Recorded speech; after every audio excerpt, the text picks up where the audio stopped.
Salut tout le monde, c'est Capet. J'ai pas été très actif récemment sur cette chaîne, donc je reviens avec des nouveautés, un petit setup différent. J'espère que vous apprécierez la qualité. Aujourd'hui, on va faire une vidéo sur Ashes of Mankind, le nouveau jeu d'Ultra. Il s'agit du nouveau nom de Project Citadel. Ce sera un FPS de type Extraction Shooter avec une vraie dimension stratégique, des graphismes époustouflants parce que ça tourne sur Unreal Engine 5 et j'ai eu l'occasion de voir des vidéos en avant-première du jeu qui ont été streamées directement sur Discord de la part des développeurs et j'avoue que j'étais agréablement surpris. Avant de commencer, je suis ambassadeur d'Ultra, donc j'ai pour mission de vous parler de l'actualité autour d'Ultra. Je suis ce jeu depuis très longtemps et ça y est, on y arrive, ça va sortir. Donc c'est vraiment une question de semaine. Si vous voulez pas rater l'occasion, vous avez les liens pour me suivre en description, les liens pour suivre Ashes of Mankind aussi. Et vous avez un lien aussi pour vous inscrire sur Ultra. Ça permet de me soutenir et surtout d'être les premiers à pouvoir télécharger le jeu quand il sera disponible. Donc dans cette vidéo, on va parler de l'univers du jeu, de la dimension tactique, de la personnalisation, de l'économie de jetons et ce qui arrive. Voilà, tout simplement. Donc un vrai repas complet pour tout savoir sur le jeu. Et c'est parti, on commence par l'univers du jeu. Mais avant de vous parler de l'univers du jeu, vous connaissez la chanson, n'hésitez pas à vous abonner, à liker, à me dire ce que vous pensez en commentaire de ce petit changement de setup. Voilà, on a un glow up au niveau de la caméra, on essaie de tester des trucs, donc si ça vous plaît, n'hésitez pas à me le dire. Et maintenant que vous êtes abonné, on parle de l'univers du jeu. Donc on est dans un futur dystopique, voilà, post-apocalyptique, où en fait les gens se battent pour leur survie. Et leur objectif, c'est d'arriver à la zone d'extraction. Donc on est sur un espèce d'extraction shooter, où vous allez commencer en équipe en bas d'un bâtiment qui s'appelle une citadelle. Vous allez avoir différentes citadelles. Et au fur et à mesure, vous allez monter dans le bâtiment.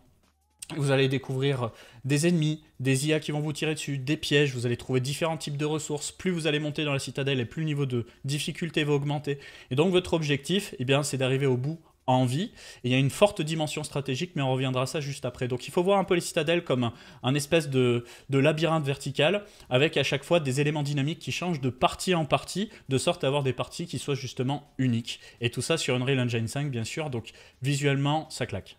Donc il faut savoir que les développeurs ont apporté une attention très particulière à la personnalisation, que ce soit la personnalisation du personnage, des armes. Mais quand je parle des armes, c'est pas que les viseurs, ça va être aussi les types de balles dans votre arme, etc. pour avoir toute une dimension stratégique par rapport à ça. Il faut bien comprendre que c'est pas un Call of Duty, c'est pas un Counter-Strike, c'est un extraction shooter et c'est vraiment porté sur la stratégie. C'est-à-dire que c'est pas un jeu où tu lances en mode autopilote, tu poses le cerveau, etc. Non, il y a vraiment une vraie dimension stratégique par rapport au son et par rapport aussi aux informations visuelles. Tu vas pouvoir par exemple détruire les éclairages avec des bombes IEM ou en tirant sur les éclairages de sorte à plonger la pièce entièrement ou partiellement dans le noir et donc gêner la visibilité de ton adversaire. Et c'est là-dessus qu'ils ont voulu jouer. Au niveau de la personnalisation aussi, il peut y avoir de la personnalisation pour la résistance aux dégâts, les armures, mais aussi sur votre arme, vous allez pouvoir changer votre field of view en fonction de comment vous allez positionner votre viseur sur l'arme. C'est-à-dire que ça ne va pas être comme dans les autres jeux où tu définis un FOV de 90 ou 200 ou autre en fonction de comment tu veux avoir les informations périphérique, on va dire. Là, ici, ça va être sur ton arme. Voilà. Si ton viseur est plus proche de toi, tu vas avoir une certaine visibilité. S'il est beaucoup plus loin, tu vas avoir un autre type de visibilité. Donc, tu vas pouvoir adapter ton gameplay en fonction de ça. Si tu es plutôt du genre à tirer de loin ou à tirer du près, tu vas adapter ton viseur en fonction de ça. Et ça, c'est intéressant parce que c'est quelque chose que je n'ai jamais vu jusque-là. Et il n'y a normalement pas de frustration au niveau de la vitesse de déplacement des joueurs, dans le sens où c'est pas parce que tu vas avoir un inventaire blindé d'objets que tu vas courir moins vite que ton adversaire. Ils ont fait en sorte que tu n'aies pas de frustration là-dessus pour que tu ne te retrouves pas dans des situations où tu as un gars qui court 2 fois plus vite que toi parce que toi tu es allé chercher des ressources sur la map. C'est pas le but. On va parler maintenant de la dimension économique, donc l'économie du jeu Ashes of Mankind. Donc, ce qu'il faut comprendre, c'est que le jeu, il a bien été divisé en 2 parties. Les gamers d'un côté, les empires de l'autre. Je commence avec les gamers, vous le savez. Voilà, les gamers, faut pas leur parler de tokens, de blockchain, de monétisation, de NFT. Souvent, ça ne les intéresse pas, voire ils se braquent. Donc, du coup, on reste sur un modèle classico. Tu joues au jeu, il est gratuit, tu kiffes, tu dis à tes potes d'y jouer avec toi, etc. T'aimes beaucoup le jeu, t'achètes des skins, en l'occurrence tu pourras les acheter par carte bancaire, donc on leur parle pas du tout de jetons. Et pour ceux qui souhaitent s'investir sur le jeu ou extraire de la valeur du jeu et des joueurs, il y a cette dimension Empires. En fait, vous allez pouvoir créer ce qu'ils appellent des corporations. Les corporations, c'est un peu des fournisseurs. Il faut voir ça aussi comme des guildes un peu. Et du coup, ces différentes corporations vont pouvoir louer des lands ou acheter des lands, donc des terrains, pour pouvoir extraire différentes choses, extraire des ressources, des technologies, créer des skins, etc. Donc, ce que vous allez faire, si vous êtes intéressé en tant qu'investisseur, c'est que, voilà, vous créez une corporation, vous prenez un land, ensuite vous stakez le fameux jeton H de Ashes of Mankind pour pouvoir lancer votre labo de recherche pour extraire des ressources, des technologies, créer des skins, etc. Vous obtenez des licences et ensuite, avec ces licences, vous allez pouvoir revendre sur les joueurs normaux. Par exemple, vous faites faire un skin, le skin brandé Capet, voilà, vous avez fait faire le skin Capet, parce que la communauté va pouvoir soumettre différents types de skins à des votes de gouvernance, et ce sera à la communauté de voter avec le jeton pour valider le skin. Une fois que le skin il est validé, que vous l'avez extrait, vous le vendez aux joueurs, vous prenez vos petites commissions, et voilà. Du coup, il y a toute une dimension User Generated Content, UGC, pour pouvoir permettre aux gens de participer aussi à l'avenir du jeu. Et c'est vraiment important de comprendre que les gamers d'un côté n'ont jamais à se soucier de cette partie-là.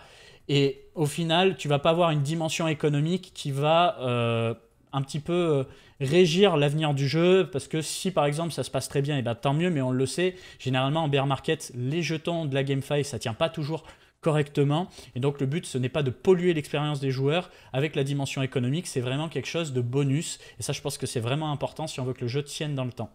Il y a toute une dimension autour de l'exploration à chaque fois sur ce jeu. Il faut comprendre que, encore une fois, vous êtes dans ces espèces de grandes citadelles où vous commencez en bas et puis progressivement vous essayez de monter tant bien que mal en fonction de ce qui va se passer sur la carte. Il va y avoir des IA qui vont vous tirer dessus, des gens qui vont vous tirer dessus, des pièges, etc.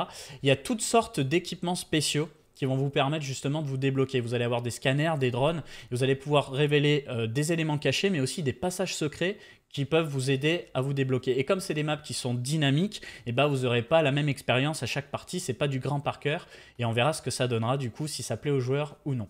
Comme je vous ai dit, c'est un jeu qui est porté sur la dimension stratégique, donc vous allez pouvoir interagir avec votre environnement, débloquer des pièges pour embêter vos adversaires, détruire les éclairages, etc. Et il va y avoir aussi une intégration avec la plateforme Ultra Arena. Donc il faut savoir que c'est un jeu qui est sur la blockchain Ultra, le jeton H sera aussi en altcoin sur la blockchain Ultra, et Ultra Arena en fait c'est une plateforme qui permet de participer à des tournois ou même créer ses propres tournois. Et donc l'idée ce serait aussi de créer des espèces de guerres de clans entre les différentes corporations et peut-être se faire des tournois entre corporations avec différents types de lots à la clé. Ça peut être des jetons qui ont une vraie valeur, ça peut être des skins, ça peut être aussi des lots physiques. Et justement, il faut savoir que dans les partenaires d'Ultra, on peut noter notamment Ubisoft et Intel. Donc pour ce qui est d'Ubisoft, ce que je sais, c'est qu'Ubisoft est un des validateurs de blocs d'Ultra, et peut-être qu'il y aura des petites intégrations sympas avec des jeux Ubisoft ou des petits merges. Mais ce qui m'intéresse, c'est la partie Intel. Il faut savoir qu'à l'époque, Ultra avait annoncé un partenariat avec AMD, mais si vous rentrez bien dans les détails, il faut savoir plus particulièrement qu'en fait, les créateurs d'Ultra ont bossé avec AMD par le passé et sont très proches d'une personnalité anciennement de l'équipe AMD qui était en charge de la partie gaming pour AMD. Sauf que cette personne, elle a quitté AMD et aujourd'hui, elle bosse pour Intel. Donc je pense qu'ils ont entretenu cette relation avec cette personne-là, d'où le passage d'AMD à Intel. Et donc, que veut dire ce partenariat? On n'a pas trop d'infos, mais je peux imaginer qu'on aura un petit peu de branding Intel par-ci par-là sur des tournois, ou bien tout simplement des processeurs Intel ou du matériel Intel qui sera à gagner dans différentes compétitions. On verra, là c'est une pure hypothèse de ma part.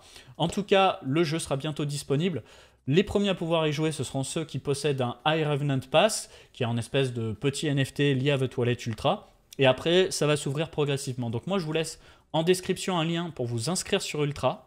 Voilà, comme ça vous permet de tester la plateforme, de me soutenir aussi, bien sûr, c'est totalement gratuit.